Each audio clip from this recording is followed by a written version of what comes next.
Hello, I'm Pam Carruthers of healingstars.com. This is the chart, the full moon, 27th of February 2021, and it's set for 8:17 for London, but I'm using the whole signs to represent the houses. We now have the Sun and Venus both in Pisces, and this is a very beautiful part of the sky. Pisces is it's very much to do with Venus, the high vibration, unconditional love. And it's very much connected, if you are a Piscean, to music, to theatre, movies, art. And I've noticed in the UK quite a few programmes now on TV to do with art. And I think pottery, cooking, all these kind of very beautiful things and very enjoyable. We have, of course, had a full moon, the moon in the opposite sign of Virgo. This is very different from Pisces. Pisces is that creative chaos. Virgo puts things into order. And the only problem with Virgo is the shadow of perfectionism, thinking, it's not good enough, and the problem with that is, of course, procrastination, putting things off. Now, what I want to look at, very interesting, is Mars, because Mars has been acting like Mars, the terrible twos, the tantrums, going through Taurus, colliding with Uranus, really, really difficult energy. But very, very soon, in a few days actually, on the 4th of March, it will enter Gemini. And once that happens, throughout the month, it will then create a really good flow of energy to Saturn. That's on the 22nd of March. And another trine also on the 17th of April to Jupiter. Jupiter's moving really, really fast, by the way, just saying. But here at this full moon, Mars is in a very good relationship up the top to Pluto in Capricorn. So these are both earth signs. The ability to manifest, to make something real, and to use power, Pluto, in a very positive way to get things done, which is what Mars likes to do. So if you notice here on the left, you'll see there's Mars, no other relationship in the chart apart from that trine to Pluto. This is so different from what we've seen. It's been, really pushing the energy in a very difficult way.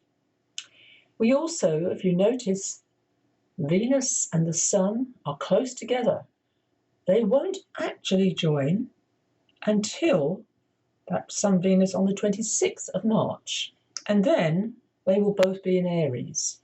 So although they're close, they work, the Sun goes right 1 degree per day, not exactly, but approximately. But Venus isn't as fast at the moment, but it catches up with the Sun. And that is a very important day to create a ritual for Venus. The Venus herself will stay in Pisces until the 21st of March, and the Sun in Aries, it will go into Aries, obviously, it goes into Aries, shall I say, on the 20th of March, and that is the spring equinox. And that really is when spring begins, astronomically, astrologically, in the Western system. Mercury is sandwiched. There is Mercury up the top there in Aquarius. It's been going retrograde. It's still in what is called the shadow. But as soon as it moves out of Aquarius into Pisces, it's clear, if you like, of all that not easy energy. Saturn is very like a big heavy burden. And Mercury is kind of quicksilver. It likes to move fast. So it's been hindered. And that's where the news has reflected that. And then, of course, Mercury will join Jupiter, which is a really nice day. It's not big, but it's a nice day. That Mercury goes into Pisces on the 15th of March. For all these planetary movements, there's quite a lot going on this month. And especially once we get the spring equinox, then we get the fire energy starting. And that's what Aries is all about. The first sign of the zodiac, it is about the bulb coming out of the ground. I've actually got some crocuses in my lawn at the moment, which is like, wow, how lovely is that? But that real explosion of springtime does happen then.